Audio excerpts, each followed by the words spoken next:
GS for are exam की 39वीं video में आप लोगों का स्वागत है। आइए आज का पहला प्रश्न देखें। अनुच्छेद 371 इयों का मतलब अंग्रेजी में अगर होगा तो जे होगा। 371 J A B C D E F G H I J क ख ग घ ङ च छ ज झ ञ। तो यह जे भी हो सकता है और इयों भी हो सकता है। 371 विशेष राज्यों के लिए है। हैदराबाद व कर्नाटक। हैदराबाद की राजधानी तेलंगाना, जहां तेलुगु बोली जाती है। कर्नाटक की राजधानी बेंगलुरु है, लेकिन वहां पे जो है कन्नड़ बोली जाती है मुख्य भाषा। तो अनुच्छेद 371 में हैदराबाद व कर्नाटक है, आपको याद हो चुका होगा।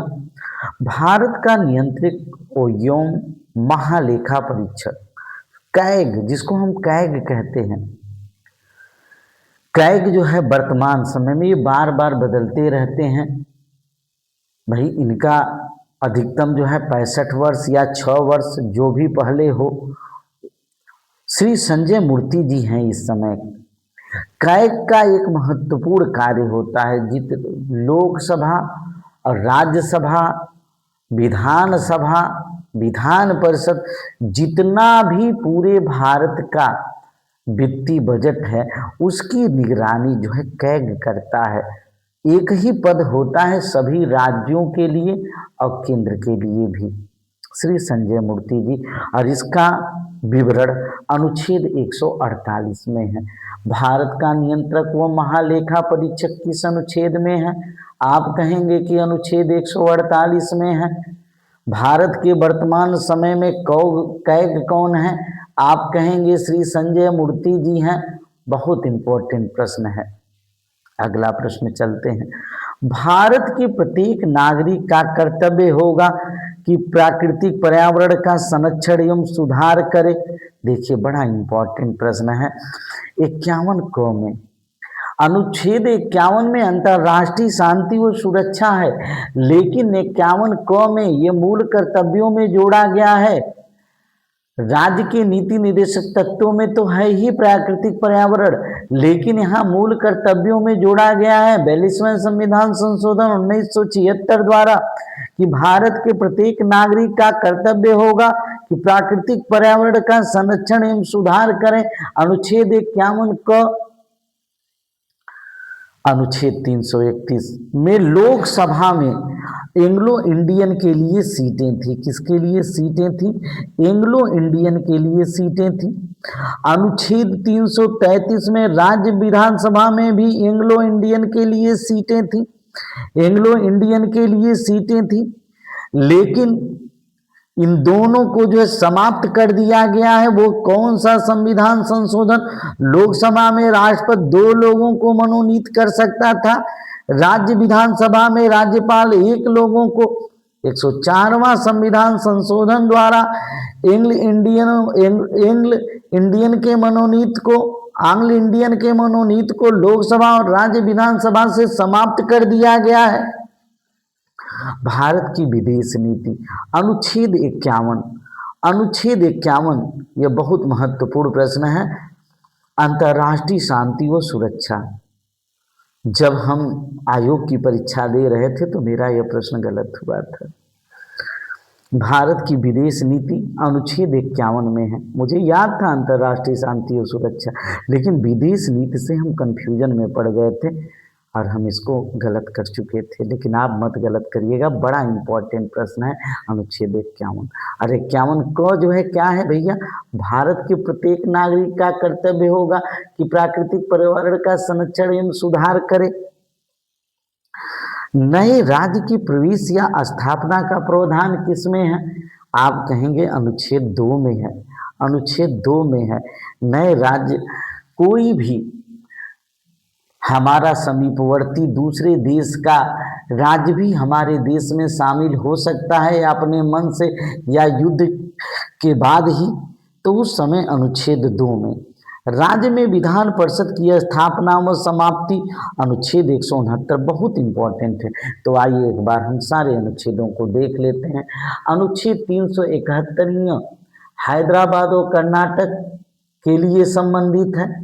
भारत का नियंत्रक व महालेखा परीक्षक अनुच्छेद 148 में वर्णित है। भारत के प्रत्येक नागरिक का कर्तव्य होगा कि प्राकृतिक पर्यावरण का संरक्षण एवं सुधार करें, अनुच्छेद 51 क में।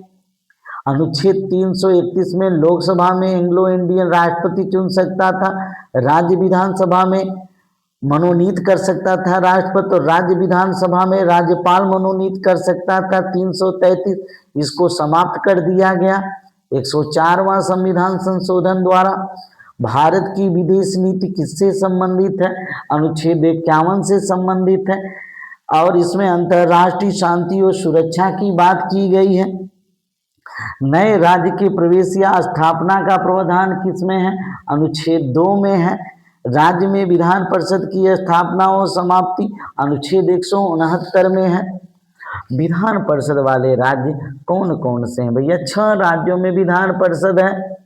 अनुच्छेद 169 के तहत आंध्र प्रदेश में, उसके भाई तेलंगाना में, बिहार में, महाराष्ट्र में, उत्तर प्रदेश में और कर्नाटक में।